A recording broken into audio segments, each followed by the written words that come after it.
खुलुमबाय। गोदान बोसोर रंजालि बैसागु फोरबोनि जानानै दुलाराय बाथौ गौथुमनि हामलायथि रादाब हरनाय जाबाय। बे बैसागु फोरबोआ समाजारि खान्थिजों फालिबोनाय। दिनै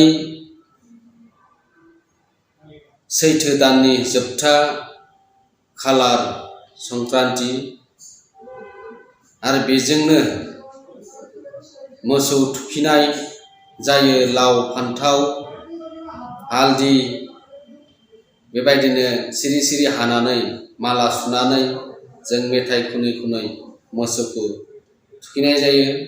जेरै लाव जा फान्थाव जा बोसोर बोसोर एर हानजा हानजा बिमानि खिथेर बिफानि खिथेर नोंसोर जा हालुवा गेदेर। बिमा गायदे बायदि दाजा बिफा बलद बायदि दाजा बारि खनायाव दं एम्बु बंला बेबायदि जा गेदेर जांगिला। दा बे मेथाइ खनै खनै जोङो सैथो दाननि जोबथा खालाराव जों मोसौ थुखैनाय फोरबोखौ फालियो। बेबायदिनो गाबोन सुबुं बैसागो फोरबो फालिनाय जागोन।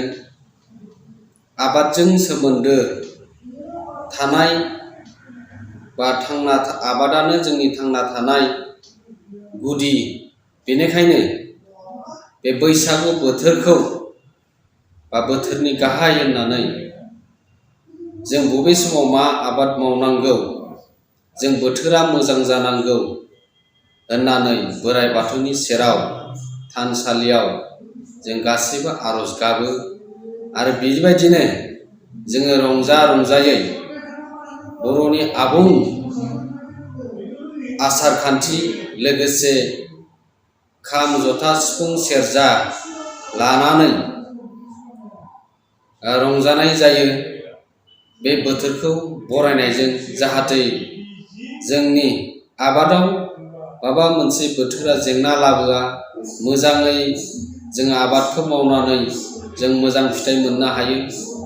दा बेबायदिनो बे बोथोरखौ रंजानाय बोथोर हिसाबै बैसागोनि 1 खालारनिफ्राय 7 खालारसिम बे हाबाफारिखौ बा बे फोरबोखौ खुंनाय जायो।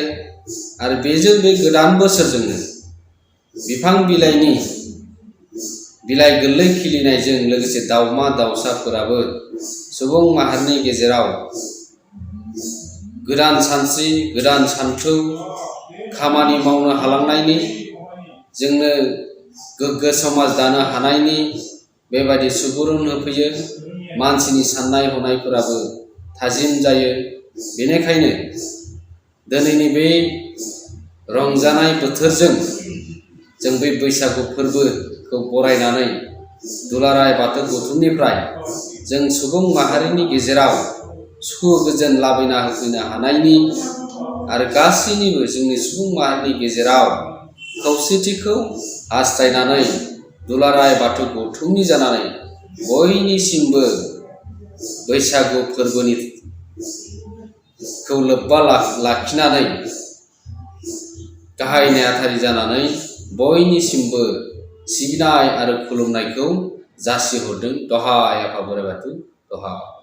नोंथांमोना सानफ्रोमबोनि खौरांखौ मोननो थाखाय रिलाइभ निउज 24 बड' इउटुब चेनेलखौ साबस्क्राइब खालामनायजों लोगोसे फेसबुक पेजखौ फल' खालामनानै लाइक शेयार खालामनो दाबाव।